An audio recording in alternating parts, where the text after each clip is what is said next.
Kiai itu nggak ingin terkenal. Nggak ingin terkenal Kiai itu pada dasarnya. Nggak ada iklan telah dibuka pendaftaran baru pesawat Takofah dengan biaya sekian. Nggak ada, datang sendiri. Kalau ada orang kok anti pesantren, ya berarti orang radikal lah.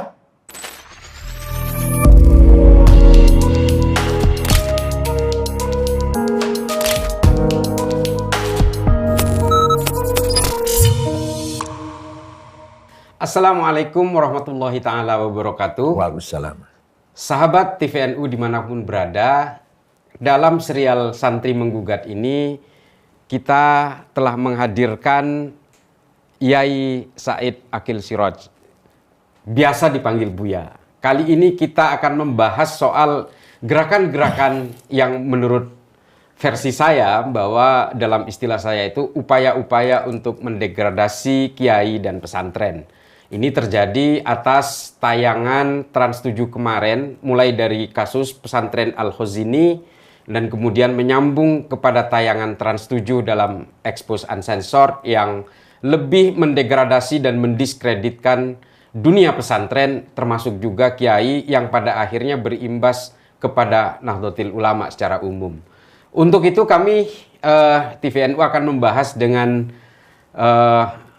sosok yang sangat saya kagumi, saya muliakan, dan juga saya takdimi, Yai Said Aqil Siraj.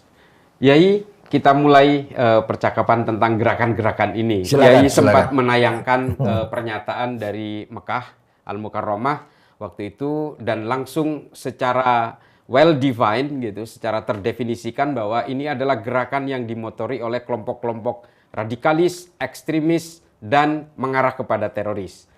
Nah, mengapa Kiai mengeluarkan pernyataan itu? Bismillahirrahmanirrahim. Terima kasih Gus. Semua mengakui, sejarah mencatat bahwa pesantren adalah al-hisnul hasin di ta'alim din Islami, benteng yang kokoh yang mempertahankan nilai-nilai prinsip-prinsip Islam, aqidatan wa syariatan wa thaqafatan. Benteng Islam, teologi, ritual, dan budaya. Terus mengakui pesantren lahir jauh sebelum negara Republik Indonesia.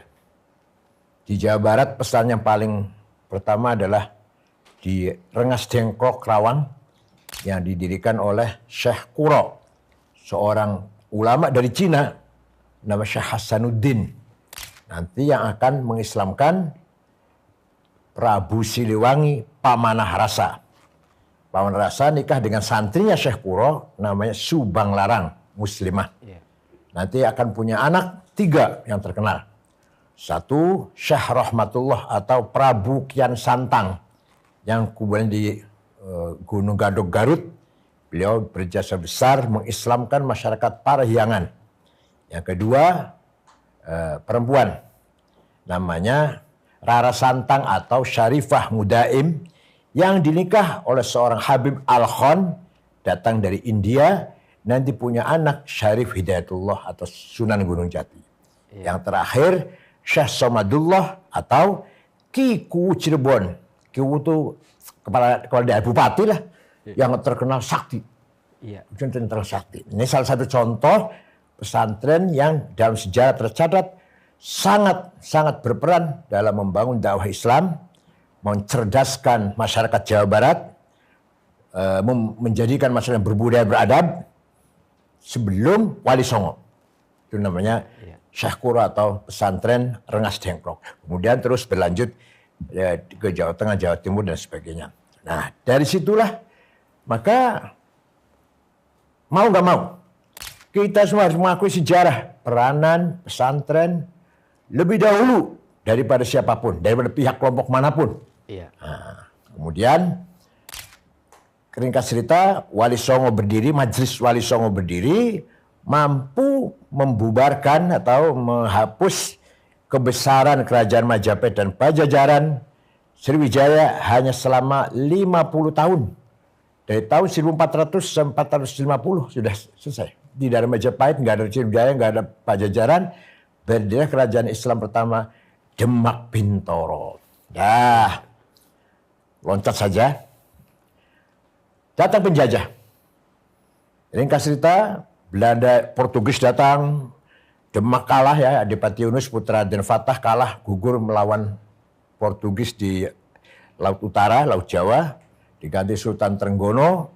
Sultan Trenggono hanya 2 tahun karena sudah sepuh, diganti mantunya Joko Tingkir atau Hadi Wijaya. Hadi Wijaya dikudeta oleh iparnya Sutowijoyo, kemudian kerajaan Islam pindah ke Pajang atau Sukoharjo. Sutowijoyo meninggal diganti oleh Danang Sutowijoyo yang nanti akan menjadi Panembahan Senopati ing Ngayogyakarta. Beliaulah yang memindahkan kerajaan Islam dari Solo ke Jogja. Kasihnya begitulah. Nah, kedatangan para penjajah ini, terutama Belanda, bukan hanya mengeksplorasi atau mengambil kekayaan alam kita, tapi juga ada gerakan tabsyir, kristenisasi. Itu dia membawa misi kristenisasi. Nah, itu Belanda melarang orang Islam pribumi sekolah. Yang mau sekolah Belanda harus Kristen. Atau orang yang bukan pribumi lah, Cina boleh sekolah. Orang pribumi, terutama orang Islam, harus bodoh buta huruf. Nah, tahun 1901, Belanda merubah kebijakan. Boleh sekolah, pribumi silahkan dari sekolah. Terbuka sekolahnya Belanda. Orang-orang intelek yang nantinya cikal bakal akan menjadi ormas yang modern, waktu belum ada ormas Islam sih belum, tapi nanti cikal ormas modern menerima tawar Belanda itu. Masuk sekolah, SR waktu itu, atau apa namanya lah. Kiai-kiai yang nantinya akan jadi NU, nanti kan belum ada NU kan, yang nantinya akan jadi NU, menolak. Bahkan haram sekolah Belanda. Campur laki perempuan, walaupun masih kecil. Itu kan terbiasa menjadi campur yang jadi terbiasa kalau udah dimulai dari kecil. Akhirnya, kiai-kiai mendirikan pesantren, meninggalkan pusat-pusat kota, karena kota dikuasai Belanda, contoh Cirebon. Kerajaan Cirebon sudah dikuasai oleh rajanya, kerajaan Islam Cirebon, rajanya namanya Alexander. Masa raja Islam namanya Alexander? Kok bukan Iskandar? Senogorgonya juga lama di Cirebon. Kalau, mohon maaf kalau baca tulisan Senogorgonya, dia nyebut-nyebut juga kakeknya saya, bapaknya ibu saya. Namanya Ki Hasan Sukunsari. Kata Senogorgonya orang bahaya ini. Atau bahaya itu orang yang diikuti oleh masyarakat banyak. Dan punya prinsip lah melawan. Akhirnya ada seorang pangeran namanya Nuruddin keluar di keraton. Nanti Nuruddin punya anak Murtasim, Mutta'ad. 2 aja dulu yang contohnya. Murtasim menurunkan Gedongan, saya, Kiai Mahrus. Mutta'ad menurunkan Buntet dan Benda Kerep. Jadi Benda Kerep, Gedongan, dan Buntet itu kakak beradik. Jadi sikapnya Kiai NU yang penting menyelamatkan nilai Islam. Walaupun tidak mampu berdialog atau tidak mampu bergaul di kota dengan Belanda. Yang penting menyelamatkan nilai Islam. Maka di pesantren itu diajarkan prinsip-prinsip pemahaman Islam. Usul fikih, bukan hanya fikihnya. Usul fikih. Mustalah hadis, bukan hanya hadisnya. Ilmu tafsir, bukan tafsirnya saja, bukan. Apalagi misalkan ilmu mantik, logika, diajarkan di pesantren. Mencetak kader-kader kiai yang alim-alim, yang cerdas-cerdas. Izin saya potong, Kiai. Apakah ini juga mungkin hampir semua pondok pesantren yang sudah tua ini, itu hampir semuanya memiliki kitabut turoth. Kitabut turoth itu mungkin dibuat untuk tujuan itu. Kalau pesantren yang lama, yang semua sama. Walhasil semua pesantren yang besar yang lama-lama itu, Buntet, Gedongan, Babakan, Kempek, Jombang, semuanya menolak metode Belanda, membuat metode sendiri. Yang penting menyelamatkan nilai-nilai, prinsip-prinsip pemahaman agama Islam. Sampai sekarang tidak ada lembaga selain pesantren yang mendalami usul fikih. Kalau fikihnya gampang, mendalami ilmu mantik, mendalami ilmu kalam teologi, mendalami ilmu tafsir, mustalah hadis, Hadis sahih. Kenapa sahih? Memenuhi syaratnya ada 4. Muttasil, dobit, thiqah, adil. Kurang 1 hasan, kurang 2 dhaif. Dhaifnya maqtu, mauquf, munqati, mursal. Mana ada di luar pesantren bahas itu? Iya. Belum qiraat. Izin, Nah, Kiai. artinya apa? Kiai-kiai berjasa besar Iya.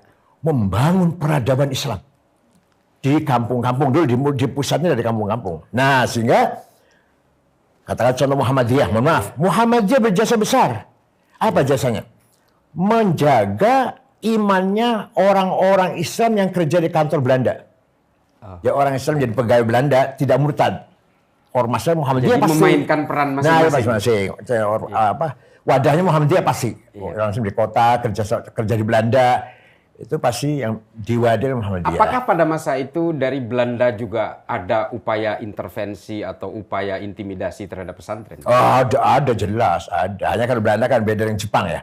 Iya. Kalau Belanda kan kalau melawan baru ditindak. Kalau nggak melawan dibiarkan. Ya, artinya pernyataan Kiai Said bahwa ini adalah kelompok ekstrim, radikal dan sebagainya itu, apakah ini juga bagian dari gerakan-gerakan semacam Belanda pada zamannya yang berusaha mendegradasi Itu pesantren? yang saya bahas nanti cerita itu ke sana. Cerita Iya, saya iya, itu ke sana itu. Iya. Jadi sejak awal ada perbedaan cara berislam antara kaum santri yang alumni pesantren dengan yang jebolan sekolah formal. Ringkas cerita, tahun 36 berdiri Miami, Majelis Islam A'la Indonesia ya. Semua ormas Islam kumpul jadi satu. 7 tahun itu sekbarnya Mbah Hasyim Asy'ari. Ketua umumnya Pak Nasir, Muhammad Nasir. 7 tahun konflik di dalam Masyumi. Karena Kiai Hasyim Asy'ari dan Kiai lain merasa selalu Dianaktirikan. Dianak bawangkan. disingkur nggak dihargai. Maka NU keluar dari Masyumi. NU lahir tahun 12 atau 26 ya. NU keluar dari Masyumi dan ternyata hikmahnya besar sekali. Begitu Masyumi tokoh-tokohnya terlibat PRRI, NU sudah ada di luar. Ini hikmahnya luar biasa. NU yang berbasis pesantren, Kiai yang berbasis kitab kuning, Kutubut Turas, mempunyai prinsip budaya yang sangat kuat. Walaupun kekurangannya manajemen, administrasi, sosiologi, sangat antropologi, tradisional. ya. Tapi menguasai betul Kutubut Turas, budaya Islam. Nah, pesantren merupakan wadah yang mempertahankan kearifan lokal, budaya lokal. Itu yang saya maksud dengan Islam Nusantara. Nah, dari situlah perbedaan antara Islam perkotaan dan Islam pesantren. Ya, artinya pesantren ikut serta untuk menyamaratakan kelas-kelas sosial pada masanya. Ya, luar biasa pesantren dalam membimbing masyarakat. Ya, artinya tudingan-tudingan bahwa pesantren feodal dan sebagainya artinya terbantahkan dengan sejarah ini berarti, Kiai. Rumahnya Kiai terbuka jam berapa saja. Macam-macam tamu sama saya sekarang kan Kiai kecilan lah, Kiai apa ya. Bukan ulama sungguhan lah. Itu semua orang mengadu ke saya kok. Urusan masalah tanah, masalah hukum, masalah konflik, masalah apa, ya Allah. Termasuk minta tanggal hajatan ke Kiai. Apalagi semua Kiai terbuka. Saya ingat kakek saya kan juga Kiai kampung gitu. Orang sakit gigi datang ke kakek saya. Iya. Akhirnya dipaku. Mau melahirkan apa? Istri mau melahirkan sudah 9 bulan. Kesini minta air dan minta nama kalau laki-laki siapa, kalau perempuan siapa. Ini merupakan kearifan lokal. Dan itu adanya di pesantren yang pertahankan itu. Kita jadi as-sarawat as-saqafi wal hadariyah wasyiariyah. Kita mempunyai social capital, culture capital, dan symbolic capital. Iya, betul. Moral development segala macam. Jadi 7 tahun Masyumi NU keluar, di situ terjadi ketegangan yang suatu luar biasa. Orang-orang Masyumi dalam hatinya, atau bukan dalam hati, dalam ucapannya, alah, Kiai NU mau bikin partai apa bisa? Nggak biasa bikin organisasi sarungan aja kok mau bikin partai.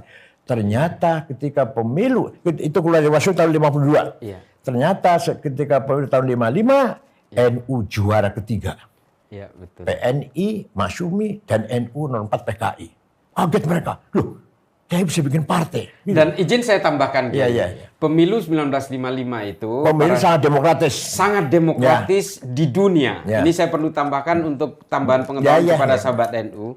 Karena satu-satunya negara yang menjalankan one man one vote di seluruh dunia hanya di Indonesia. Waktu itu ya. Dan NU menjadi 3 besar ketika itu. Amerika belum, karena masih ada aturan Jim Crow namanya. Orang kulit hitam tidak boleh nyoblos. Oh, iya. Indonesia satu-satunya yang sangat demokratis pada pemilu 1955. Ini tambahan. Iya, untuk tambahan pengetahuan. Dan NU menjadi juara ketika itu di 3 besar itu. Meskipun ada PKI juga. Itu. Karena PKI waktu itu menggunakan isu yang populer, mengembalikan tanah-tanah rakyat yang dikuasai oleh kalangan ningrat.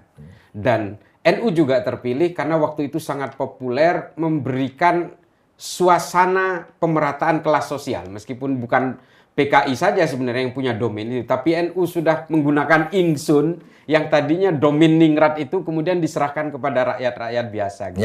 Nah ini salah satu tambahan dari saya. Ini host dadakan ini. Iya, betul. Jadi host rasa narsum ini. Lanjut Kiai, saling menyempurnakan. Iya.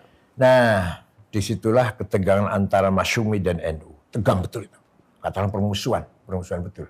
Saling memojokkan. Bahkan ada yang mengatakan, Kiai Wahab itu bersorban kepalanya. Jadi buka kepalanya komunis isinya itu. Karena Kiai Wahab dekat dengan Bung Karno. Jadi penasihat pribadi lah. Dengan Bung Karno Kiai Wahab itu. Komunis Kiai Wahab itu isu mereka. Puncaknya nih, kata Gus Dur. Ketika Kiai Wahid Hasyim, Bapak Gus Dur kecelakaan di Bandung, sudah meninggal dunia beliau, Gus Dur masih umur 9 tahun nih, ikut di mobil itu juga selamat Gus Dur. Itu mereka itu semua gembira, ketawa, senang. Dengan wafatnya Wahid Hasyim, mereka ini senang. Kecuali satu, Pak Hamka. Konon kata Gus Dur. Kecuali Pak Hamka yang ikut berduka. Pak Hamka ikut berduka. Ikut menangis lah. Bagaimanapun walaupun beda barisan lah. Ikut berduka itu Pak Hamka. Lainnya ketawa, senang dengan meninggalnya Kiai. Kira-kira mengapa Buya Hamka waktu itu? Ya itu. Perpecahan antara Masyumi dan NU sangat tajam sekali. Jadi mereka dekat dengan Amerika, dibikin ringkas begitu ya, walaupun seperti apa dekatnya lah. NU dekat dengan Soviet waktu itu. Sehingga justru ada tabrakan juga. Walhasil seperti itu sampai sekarang. Mereka dengan pesantren menertawakan, nyinyir. Dengan pesantren apa pesantren itu? Apa gunanya ilmu pesantren, nggak ada gunanya, gitu. Nah kitanya kiai-kiainya santri, mohon maaf, minder untuk melawan, menjawab itu. Padahal kita punya kekayaan turas yang sangat luar biasa, yang bisa menjawab kebutuhan tantangan zaman sekarang. Tinggal kita mampu apa enggak mengkontekstualisasikannya. Semua konsep-konsep ekonomi Islam sudah ada Fathul Qorib. Enggak usah besar-besar kitabnya. Fathul Qorib sudah ada semua ad-dhaman, bank garansi, wathiqah, kolateral, salam, inden, musyarakah, profit sharing, murabahah, maka profit. Ada semua. Tinggal kayaknya bisa enggak menjelaskan yang secara betul. Sahabat TVNU, dari tadi pembahasan singkat tadi untuk kemudian kita membahas topik selanjutnya, kita bisa melihat secara historik perjalanan NU itu sendiri dan pesantren itu sendiri memang selalu diganggu oleh para penggunting dalam lipatan. Kurang lebih begitu ya. Orang-orang yang tidak punya niat baik terhadap negara ini. Apa mungkin kemudian dari bagaimana perilaku pesantren ini, Kiai, yang kemudian berhasil menjaga trajektori perjalanan NU untuk tetap inklusif dan tetap mencintai negara ini. Kira-kira bagaimana, Kiai, penggambarannya dengan pesantren hari ini? Luar biasa. Sekarang luar biasa. Satu-satunya ulama yang punya jargon hubbul watan iman ya Kiai Hasyim Asy'ari. Nasionalisme bagian dari iman. Jadi jargon itu bukan hanya untuk membuat semangat melawan Belanda penjajah, bukan. Ya betul-betul bagian dari teologi. Nasionalisme bagian dari teologi. Anda beriman harus nasionalis, Anda nasionalis harus beriman atau beragama. Hanya Hasyim Asy'ari. Kemudian ketika ada Piagam Jakarta, kemudian orang-orang non-Muslim dari Indonesia Timur tidak setuju, Kiai Wahid Hasyim pulang ke Tebuyang lapor pada bapaknya. BPUPKI. Ya, BPUPKI tanggal 18 Agustus kan. Gimana Pak, gini. Ya Hasyim Asy'ari, sebentar, nanti malam saya sholat dulu. Malamnya sholat, paginya Wahid kembali ke Jakarta. NU setuju Piagam Jakarta 7 kata itu dicoret. Kenapa? Yang penting Indonesia menjadi negara kuat dulu. Kuat dulu kita. Di atas negeri yang kuat itulah kita dakwah. Yang belum kuat sudah pertentangan negara Islam, negara. Sebenarnya, nah ini saya sampaikan pada Taliban ketika Taliban berkunjung PBNU. Iya. Ente Soviet lain bicara tentang negara-negara Islam hanya dengan bentrok antara Burhanuddin Rabbani dengan yang Taliban. Iya. Kalau kita enggak, negara merdeka dulu, baru merdeka kuat dulu persatuannya ini. Di atas kesatuan yang kokoh inilah kita dakwah pesantren, madrasah, dakwah dan seterusnya. Itu artinya apa? Mbah Hasyim Asy'ari berjasa besar memperkuat nasionalisme di Indonesia, bahkan dimasukkan dalam bagian dari iman teologi kita. Iya. Termasuk fatwa jihad tanggal 20 Oktober 1945 dengan tidak ragu-ragu Mbah Hasyim Asy'ari mengatakan, "Man mata li ajli watanihi mata syahidan." Barang siapa mati demi membela tanah airnya, membela haknya, membela kemerdekaannya, mati syahid. Dan barang siapa berkhianat pada negerinya, boleh dibunuh. Itu kan sudah Al-Quran. Ya. La illam yantahi munafiquna walladzina fi qulubihim marad wal murjifuna fil madinati lanughriyannaka bihim thumma la yujawirunaka fiha illa qalila. Muhammad, orang munafik, orang yang hatinya busuk, wal murjifuna fil Madinah, yang bikin gaduh di kota Madinah, usir Muhammad. Sekarang juga usir. Lalu giliran aku, walau jaluka illa qalila, jangan menjadi tanggamu, jangan hidup bersama di Madinah kecuali beberapa hari setelah itu usir semuanya. Itu bikin gaduh itu. Tegas Qurannya. Iya. Jadi kalau sekarang masih ada orang yang bikin gaduh, lagi tenang-tenang, nggak ada apa-apa, nggak ada masalah apa-apa, gaduh gini-gini. Termasuk Al-Quran, wal murjifuna fil Madinah, lalu giliran nakabihim. Usir orang bikin gaduh itu. Termasuk yang mengharamkan Pancasila dan itu lebih, itu lebih. Nah, itu lebih. Menegakkan khilafah memang segala macam. Terutama di TV Trans 7 itu jelas di sana ada Wahabi. Ada aja, jelas ada. Ada Arab juga, siapa namanya? Perempuan. Itu Arab. Ini Yaman. padahal seharusnya pertanyaan selanjutnya, tapi nggak apa lanjutnya.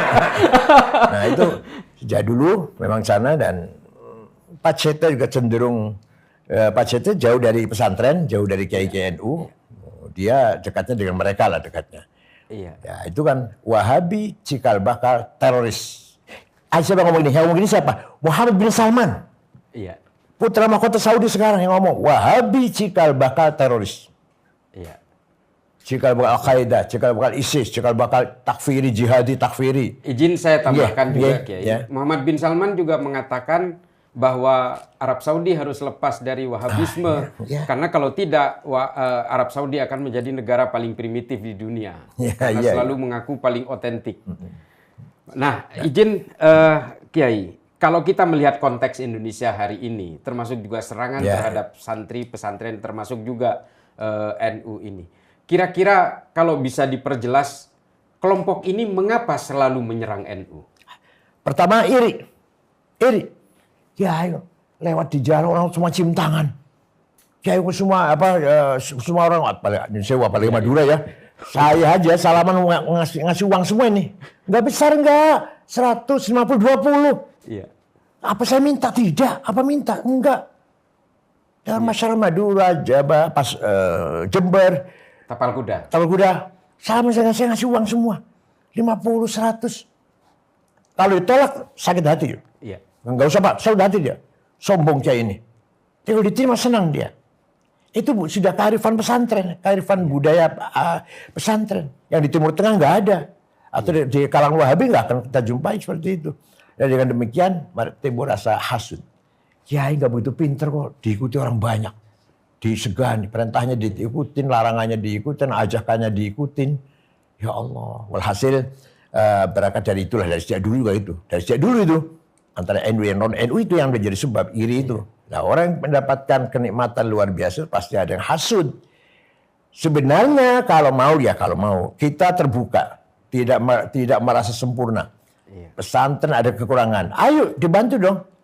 Apa kalau pesantren, ayo kita sempurnakan. NU banyak kekurangan, ayo dimasukkan. Jangan hanya menghujat. Jangan menghujat, itu namanya menghina, meremehkan. Pesantren apa yang kurang? Kebersihan misalkan, atau profesional dalam masalah bangunan atau apa kurang. Ya ayo dibantu loh. Bukan malah membeberkan. Itu kan berarti membuat fitnah. Wala tuti' kulla halafim mahin hammazim masya'im binami mannan qaril mu'tadin athim. Itu namanya kesana kemari adu domba, membeberkan, menyiarkan kejelekan yang tidak ada faedahnya. Manna'il khairi, bisa mencegah kebaikan. Mu'tadin, permusuhan, athim, dosa besar. Iya. Jadi TV Trans 7 ini menyebarkan permusuhan, dosa, dan apa tadi? Menyebarkan kejelekan yang dibuat. Iya. Dan disebarkan, disiarkan. Ya. Jadi Kiai, melihat serangan-serangan yang sangat sistemik seperti ini, apalagi dimainkan oleh media broadcaster yang nasional seperti ini, kira-kira apa yang perlu disikapi oleh kalangan Nahdien kultural yang ada sebelum di bawah ini pun ya, tulisan sejarah tidak menyebut Kiai Hasyim Asy'ari atau NU. Iya. Waktu kita protes pada Nadim itu yang kuat, katanya korupsi 9 triliun itu. Karena tidak masukkan dalam apa judulnya sejarah Indonesia, apa peran itu nggak ada peran itu. Nah, begitu pula orang-orang yang sekuler, yang nyinyir bareng pesantren, nggak menganggap bahwa pesantren ada andilnya atau ada peranannya ketika membangun negara Republik Indonesia ini. Padahal kita ini setiap krisis pasti NU yang di depan. G30S, NU di depan. Iya. Lahirnya Orde Baru itu juga faktor NU mendukung Orde Baru. Yang mengusulkan Pak Harto menjadi pejabat sementara menjadi presiden, Nurdin Lubis, suatu ketua PBNU. Yang mengusulkan membubarkan PKI dari NU. Yang usulkan ngotot di MPR. Iya. NU yang usulkan bubarkan PKI. TAP MPR nomor 1 ya. Nomor 1 itu tahun. TAP MPRS nomor 25. Gitu ya, pembubaran PKI ya. Pembubaran PKI dan ajaran-ajaran komunisme. Nah, kalau yang Pak Harto menjadi presiden, itu juga Nurdin Lubis tuh yang betul. Walhasil tanpa peranan NU belum tentu ada Orde Baru, belum tentu Pak Harto jadi presiden. Iya. Pertama awal mulanya gitu. Walhasil kalau demi Indonesia ini paling di depan sendiri. Satu lagi, ketika Pak Harto mewajibkan asas tunggal, semua ormas asasnya harus Pancasila. Buang itu asas Islam, dibuang. NU menerima. Tahun 82. Hanya NU yang menerima. Tahun 82. Pertama kali beliau itu NU. Itu pun yang melalui perdebatan yang seru ya. Perdebatan kiai-kiai itu. Buka kitab kuning itu. Mbah Mun, Kiai Umar Kempek, Pade saya. Terus, akhirnya kesimpulannya setuju lah. Yang penting negara bersatu ini. Islam didakwahkan, bukan dikonstitusikan. Iya. Waktu itu perdebatan seru. Kiai Maimun sambil nangis tuh menerima asas tunggal Pancasila. Terus dari Cirebon Kiai Abdul Abbas menerima. Walhasil tahun 82 ormas-ormas Islam yang lain masih ragu-ragu, NU tidak ragu-ragu menerima asas tunggal Pancasila. Iya. Sohifatul Indonesia, Ya. bukan Sohifatul Madinah. Jadi kalau mengacu kepada pernyataan Kiai tentang radikalisme, ekstremisme dan terorisme, kebetulan saya juga menggeluti ini dan saya selalu punya kesimpulan yang sama Kiai, bahwa semua terorisme yang mengatasnamakan Islam itu embrionya pasti Wahabi. Saya tidak pernah ragu untuk mengatakan itu. Apakah mungkin ini gerakan-gerakan yang mendegradasi pesantren dan juga termasuk NU ini bagian dari gerakan global mereka untuk menghantam siapapun yang dianggap jadi penghalang? Sangat mungkin. Karena NU ini yang protes terhadap tindakan Abdul Aziz Al Saud membongkar kuburan. Membongkar kuburan rata dengan tanah, Siti Khadijah, Ibnu Zubair, As'ad bin Abu Bakar. Di Madinah Baqi rata dengan tanah semuanya. Kita nggak tahu mana Imam Malik, mana Siti Aisyah, mana. Walhasil nggak tahu lah mana kuburan sahabat di Baqi. Karena semua rata dibongkar. Mana Sayyidina Utsman. Nah, akan membongkar makbarah Rasulullah dan Abu Bakar Umar. Iya. Disitulah Kiai Hasyim Asy'ari membentuk Komite Hijaz. Kiai Wahab, Kiai Zainul Arifin yang pernah jadi Perdana Menteri, yang terserempet peluru ketika sholat Idul Adha di lapangan Cikini dengan Bung Karno. Itu Zainul Arifin tuh ketua NU, salah satu NU, Perdana Menteri. Berangkatlah ke Hijaz dengan Haji Hasan Gipo, nanti ketua umum Tanfidiyah pertama itu. Iya. Jumpa dengan Raja Abdul Aziz, permohonan surat di Hasyim Asy'ari. Satu, diberi kebebasan mengibadah di Mekah Madinah sesuai dengan madhabnya masing-masing. Kedua, imam dan khotib digilir 4 madhab. Ketiga, atas nama umat Islam negeri Jawi, tolong makam Rasulullah Abu Bakar Umar yang ada di masjid itu tidak dibongkar. Yang permintaan 2 di atas tidak dikabulkan. Tidak dikabulkan. Okay. Tetap imam itu harus Wahabi, Hambali lah. Hambali yang ngakunya Hambali. Dan jamaah pun harus Hambali semua tuh. Nggak boleh malah nggak ada kebebasan. Kalau sekarang ada berubah dikit, ada sedikit berubah. Walhasil adalah kemajuan kata Muhammad bin Salman ini. Yeah. Nah, tapi tidak dibongkarnya makomnya Rasulullah Abu Bakar Umar itu jasanya Nahdlatul Ulama. Namanya Komite Hijaz. Pulang dari sana baru deklarasi berdirinya NU 31 Januari 1926. Itu pulang dari sana. Iya, waktu Covid itu juga sempat viral As-Sudais baca kunut di Masjidil Haram. Jadi pada akhirnya baca kunut juga. Tapi izin Kiai, kalau kita kan selama ini dari tadi kita bahas itu adalah dari dunia pesantren, dari dunia NU melihat keluar.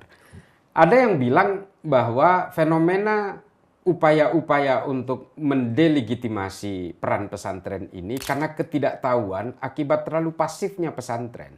Kurang sosialisasi kepada dunia luar bahwa pesantren ini berperan dalam dunia pendidikan keagamaan di Indonesia. Nah, kira-kira ini Kiai, apa yang harus dilakukan oleh dunia pesantren ke depan ini supaya tidak terjadi lagi presiden yang seperti yang kita alami hari ini, sehingga semua orang publik bisa mengerti gitu.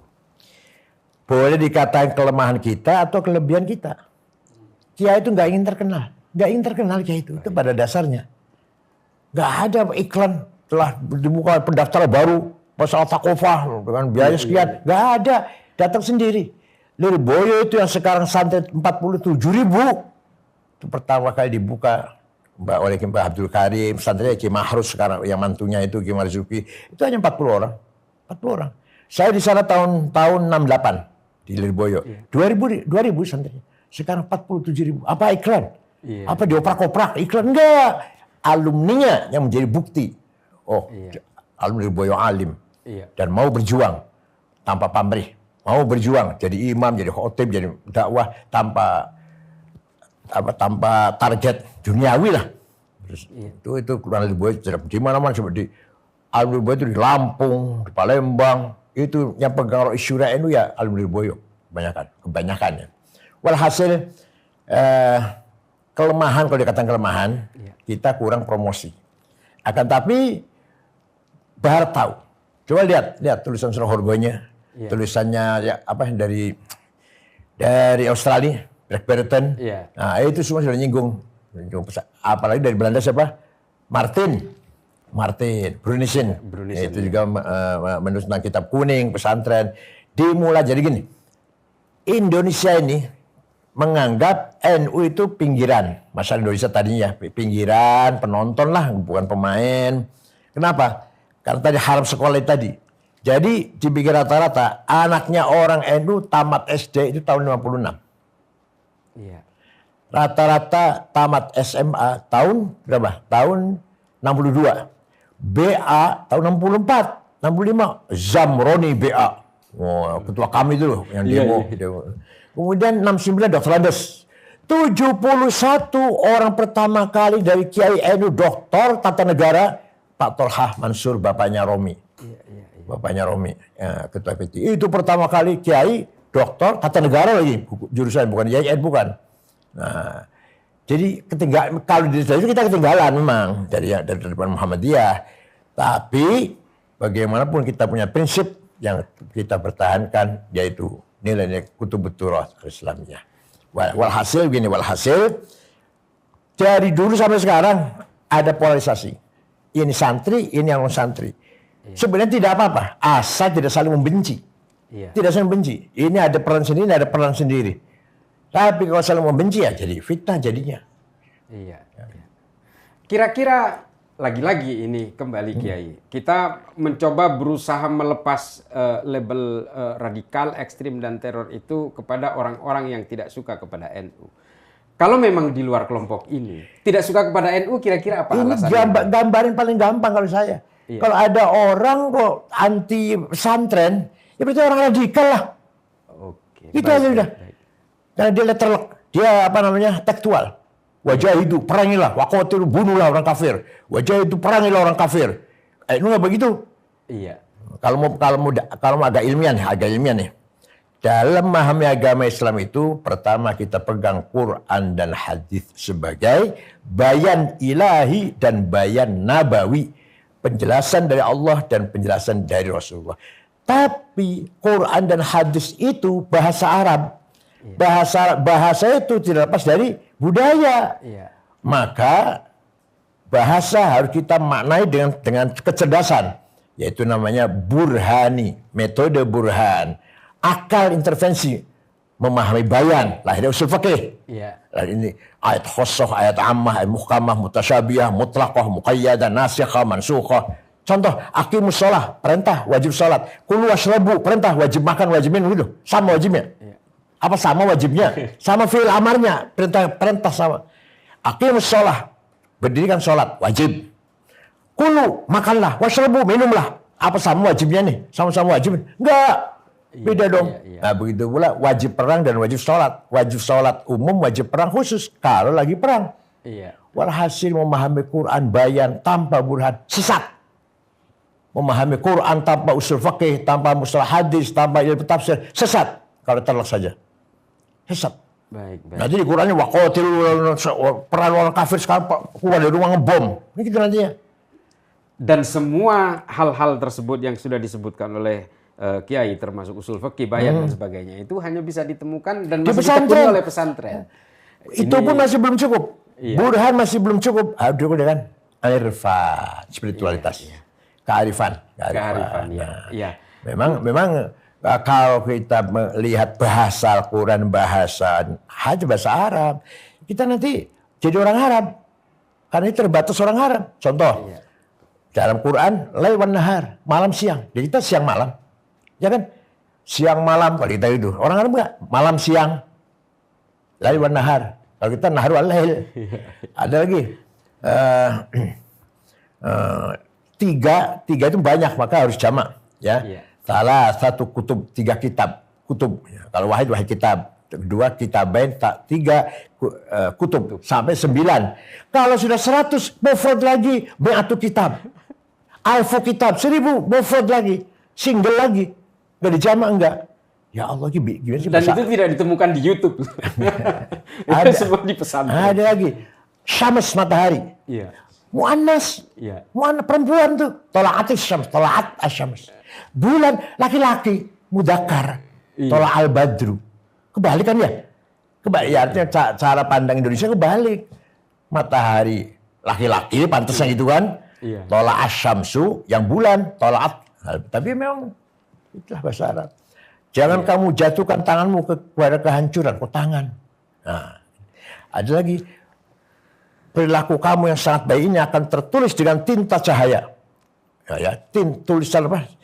Hibrun minan nur. Ditulis dengan tinta cahaya. Kalau kita enggak, tinta emas. Iya. Kita tinta emas, orang Arab tinta. Jadi yang namanya bahasa Arab ya untuk orang Arab. Nah kita memahaminya ini harus pakai kecerdasan. Nah pertama kali ada usul fikih Imam Syafi'i. Kemudian semua kalau ada murid-muridnya termasuk Imam Ghazali. Imam Ghazali mengatakan barang siapa tidak paham ilmu mantik tidak bisa dipercaya ilmunya. La thiqata bi'ilmi. Walaupun ada pihak lain Imam Nawawi dan Imam Ibnu Shalah haram. Belajar di mata itu haram. Imam Nawawi Ibnu Shalah. Ibnu Shalah wan Nawawi harama wa qala qaumun yanbaghi ay yu'lama. Qaumun dari Imam Ghazali. Lagi Kiai. Ya. Mengapa NU itu diajarkan kepada, termasuk juga saya di pesantren, saya juga santri gitu. Mengapa kita itu semua terbentuk untuk menjadi toleran terhadap perbedaan? Kira-kira secara historiknya seperti toleransi apa? merupakan prinsip Islam. Pegang dulu itu. Iya. Wala tasubbul ladzina yad'una min dunillah fa yasubbul adwan bighairi ilm. Jangan kamu caci maki orang tidak menyembah Allah. Jangan kamu caci maki orang yang tidak menyembah Allah. Kadzalika zayyana likulli ummatin amalahum. Demikian saya bikin kebanggaan untuk umat masing-masing, agamanya, budayanya, bahasanya, seninya harus kita saling menghormati. Tradisinya nggak boleh saling menghina. Al-Quran itu. Nah, Saya pernah satu pesawat dengan rektor UIN Jogja, Pak Amin Abdullah. Iya. Pak Amin Abdullah, pintar itu. Satu pesawat kebetulan. Kenapa di NU tuh kiai-kiai itu ya baca kitab fikih, pencuri potong tangan, zina rajam, membunuh lagi, minum arak 40 cambuk. Tapi kenapa kalau kok nggak galak ya? Nah, jadi fikih itu diajarkan di pesantren dengan detail. Dan kiai-kiai paham, barang siapa berzina dirajam, barang siapa membunuh lagi paham, tapi tidak untuk menjadi tema ceramah. Itu nanti kalau sudah orang itu sadar dengan Islamnya sendiri. Bukan itu yang disamakan di ceramah itu. Ayah saya kalau ceramah, ayah saya nih kalau ceramah dulu. Ayo kita puasa Ramadan, minggu depan sudah masuk puasa. Kerja saya berat, aku takut batu dari sungai. Ya kalau gitu ya asal jangan blong lah, ada puasanya. Asal jangan blank banget, ada puasanya. Ayo sholat lima waktu. Belum bisa, ada sholatnya lah. Sehari semalam ada sholatnya, jangan blank banget. Gitu, ayah saya itu. Iya. Jadi cara berdakwah pada Sama orang. seperti metodologinya Wali Songo dan sebagainya. Iya, makanya itu. Tapi ironisnya Kiai, kalau saya melihat pergerakan di lini massa di media sosial, termasuk di media-media visual gitu, yang ikut menyerang NU, yang ikut menyerang pesantren untuk kasus hari ini, apa yang terjadi hari ini, itu juga banyak yang dari non-Muslim. Nah, kira-kira Kiai melihat, padahal NU dikenal sangat toleran gitu. Kira-kira bagaimana Kiai Said melihat hal-hal yang seperti ini? Saya nggak ngerti ya kalau sampai non-Muslim ikut mengkritik. Saya belum. Itu dia. Ada beberapa dari kelompok non-Muslim yang berada di medsos itu juga ikut menyerang bahwa ini memundurkan peradaban bangsa, dia menuduh ini embrio feodalisme dan sebagainya. Kalau soal feodalisme sebenarnya sudah terjawab bahwa NU sendiri juga justru anti terhadap feodalisme itu. Tapi Kiai, kalau melihat fenomena seperti ini, apakah ini pergerakan sosial seperti ini, kira-kira apakah dari pihak NU sendiri kurang sosialisasi tentang trajektori NU masa depan? Bahwa NU ini adalah tetap menjaga toleransi, inklusivitas, dan sebagainya. Sebenarnya kita terus berusaha sebenarnya. Iya. Hanya orang tidak mau mendengar atau tidak pura-pura tidak dengar. Itu aja. Iya. Bahwa peran NU sangat luar biasa. Saya sangat menarik dulu pidatonya Panglima TNI Pak Gatot Nurmantio. Iya. Ya, yang mengatakan, Jenderal Sudirman, ada yang khianat anak buahnya. Ngomong sama Belanda. Ayo saya tunjukkan Jenderal Sudirman yang mana ada di sana. Waktu datang lagi tahlil, dan Sudirman lagi tahlil. Tahlil rame-rame. Iya. Terus ditunjukkan oleh si pengkhianat itu Jenderal Sudirman. Nggak percaya Belanda. Masa jenderal tahlilan? Itu kan kiai itu. Itu artinya dari Nurmanto mengangkat betapa Jenderal Sudirman terkenal Muhammadiyah ternyata sering menggunakan tahlil sebagai tameng menyelamatkan dirinya dari serangan, dari tindakan Belanda. Kemudian Pak Gatot Nurmantio juga menceritakan Kiai Hasyim Asy'ari ketika akan perang melawan Nika, Kiai sudah nggak sabar, Hasyim sabar menunggu singa dari Cirebon. Kiai Abbas pun datang, baru ayo. Yang 10 November. Iya, ayo ke komandannya Kiai Abbas dari Cirebon. Kiai Wantu wakil. Itu resolusi jihad itu. Iya, Kiai Wantu wakil. Dari Cirebon justru datang ke Surabaya. Iya, semua. Yang akhirnya santri-santri itu Bu Ireng, Lirboyo juga ikut serta gitu. Walhasil kalau kita lihat bicara jasanya Kiai ya sulit ya. Kalau orang nggak tahu ya sulit ya. Coba satu. Orang yang tidak pernah menolak tamu. Itu kan ya, coba betapa kalau pejabat tamu diatur jam berapa, ada apa, dulu apa, daftar tamu dulu mau apa, ketemu ada perlu apa. Kiai enggak, kalau Kiai enggak terbuka. Siapa saja. Ya mohon maaf, saya juga begitu dulu waktu jadi ketua PBNU. Dari bintang 4 sampai Aguan Konglomerat sampai Pak Tito Kapolri saya terima, dan tukang beca, tukang gorengan mau ketemu ya silahkan. Iya. Melihat metode saya begitu seperti itu. Melihat serangan yang sangat masif belakangan ini terhadap Nahdien, terhadap NU, bukan PBNU, kita membedakan itu. Kira-kira sikap NU sendiri dengan adanya gerakan-gerakan massa seperti ini, kira-kira apakah ada langkah lain dari menurut Kiai yang untuk menyikapi hal-hal yang seperti ini? Saya lihat kadang saya menggugat secara hukum. Ya. Saya setuju. Nah, kalau kemarin dipimpin oleh Kang Cucun di Iya. DPR. Iya. Nah, usulannya sudah dicabut izinnya, itu saya setuju itu. Nah, satu lagi kalau saya, terutama pada kiai-kiai sepuh, ayo pada rame-rame baca Hizib Nasor, Hizib Sakran, nah gitu. Tapi bacanya bukan di lapangan rame-rame gitu. Iya. Malam-malam bangun, nangis pada Allah, baca di situ Hizib Nasor. Bukan yang seremonial di lapangan, Iya. pakai proposal tuh nanti. Pakai proposal dan pamer-pamer. Ya iya. Jadi Tapi itu ada. Terus ada, harus ada itu. Yang demo harus ada. Iya, oh, iya. telepon banyak sekali ke saya dari Cirebon, dari Majalengka, Kuningan, Indramayu ke saya. Gimana? Kita mau gerah. Silakan, asal jangan analisis. Asal jangan analisis. Kalau nggak saya larang yang namanya Indramayu, namanya Solikin. Waduh, maunya bakar-bakar itu maunya tuh. karena sahabat-sahabat kalangan Nahdien juga kami capek diginikan terus. Iya, gitu. iya, iya. Itu dia yang mungkin menjadi giroh bagi teman-teman NU karena kami selama ini lebih memilih diam karena kami diajarkan untuk tawadhu. Tapi hari ini kami harus bangkit untuk melawan. Saya, Pak, saya sendiri. Iya, iya. Banyak yang mencaci maki saya banyak. Kemudian minta maaf saya. Orang Bangkalan ada, orang Tuban Bukan ada, saya, tapi Pasuruan ada. Saya maafkan, nggak usah minta maaf, sudah saya maafkan. Bahkan pernah ada narasi Kiai Said diadili. Ya, iya. Saya maafkan, nggak apa-apa isu. Saya katanya menjadi maklarnya, beli tanah di Malang untuk dijual gereja. Wong gereja itu dibangun tahun 80-an, saya baru pulang dari Mekah 94. Gereja itu dibangunnya tahun 80-an, 85, 84. Saya pulang tahun 94. Ada yang mengatakan saya jual tanah milik siapa ke gereja, dapat uang katanya sekian. Nah, gereja itu berdiri tahun 80-an, sebelum 90 lah. Saya baru pulang dari Mekah tahun 94.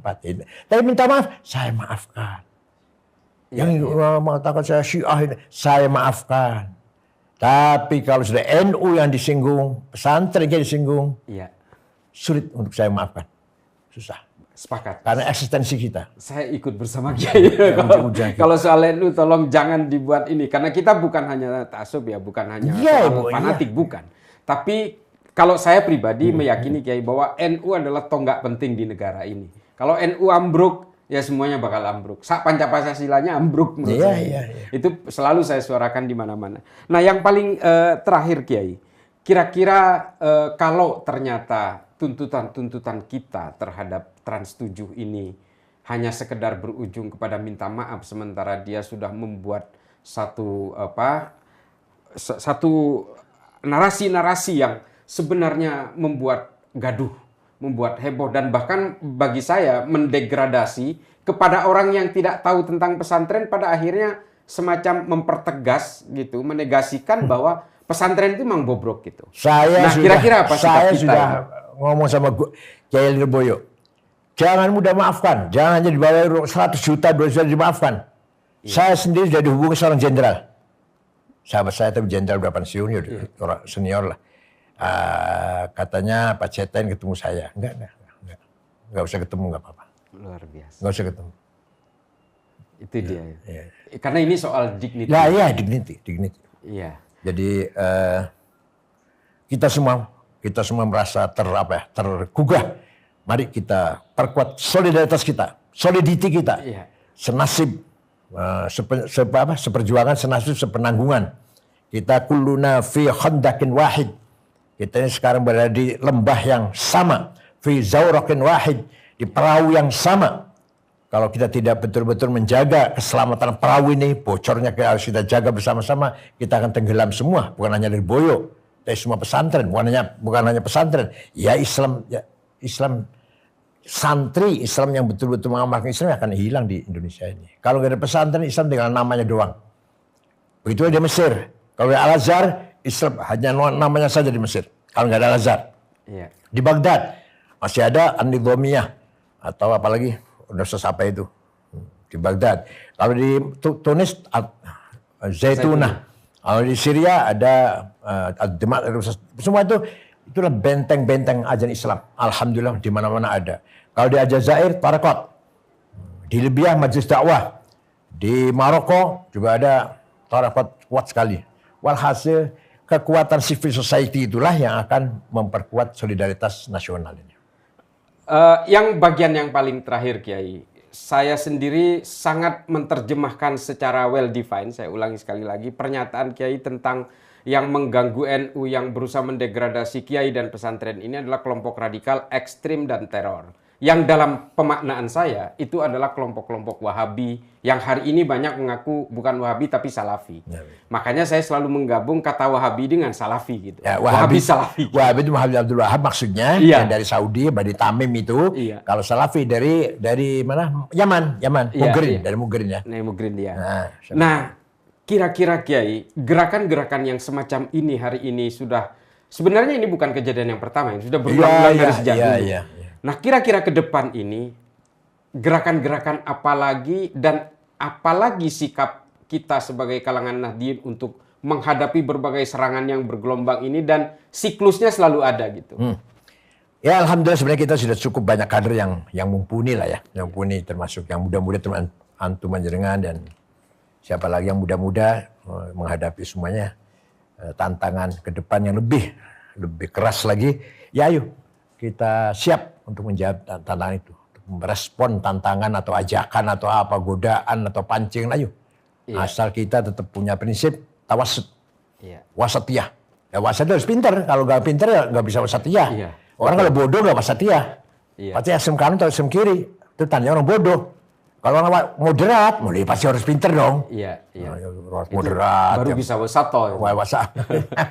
Jadi orang nggak bisa wasatiyah karena orang itu bodoh. Maunya tekstual, harfiah, apa adanya di Quran itu, atau liberal, ateis sekali ateis, paling gampang. Betul. Nah, disinilah ketantangan kita. Ternyata jumlah yang besar kita ini tidak ada artinya kalau tidak berkualitas. Ketika habis Fathu Makkah tahun 8 Hijriah, umat Islam berjumlah sekitar kurang lebih 100.000, karena waktu itu Makkah itu sangat padat, paling padat penduduknya lah. Islam semua, masuk Islam semua. Maka dari Mekah menuju ke Hunain, kota yang belum Islam, Hunain nih. Berangkat, orang-orang pada sombong dalam hatinya, alah Hunain itu kecil, kita ini 100.000 lebih, kecil Hunain. Begitu di tengah jalan dijebak oleh musuh dari belakang gunung, kocar kacir. Disebutkan dalam Al-Quran, diabadikan, wa yauma hunainin id a'jabatkum kasratukum falam tughni ankum syai'a wa dhaqat 'alaikumul ardu bima rahabat tsumma wallaitum mudbirin. Kamu hanya bangga dengan jumlah yang banyak, ternyata enggak ada gunanya. Begitu diserang kamu sempit dhaqat 'alaikumul ardu, enggak tahu harus ngapain. Tsumma wallaitum mudbirin, terbirit-birit. Akhirnya Rasulullah mampu mengkonsolidasi lagi pasukan, Hunain masuk Islam. Ya itulah artinya apa? Artinya kalau kita ngambil pelajaran ini, jumlah besar kita syukuri. Tapi belum tentu jumlah besar itu menjadi faktor pemenang. Sedikit tapi berkualitas, cerdas, itulah yang kita harapkan. Jadi gimana? Ya kita bentuk kelompok kecil itu di NU ini. Yang betul-betul melengkapi dirinya dengan tuntutan, dengan skill, pengetahuan, seterusnya. Ya, terima kasih Kiai.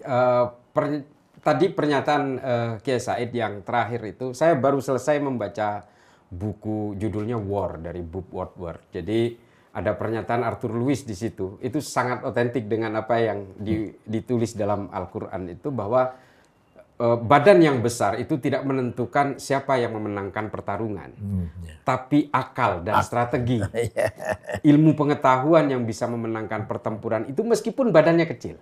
Nah ini Indonesia utang pada Singapura. Iya betul. Betul. Pada Singapura, masya Allah. Padahal kita meludah aja mereka kebanjiran. Karena kita udah semuanya tenggelam.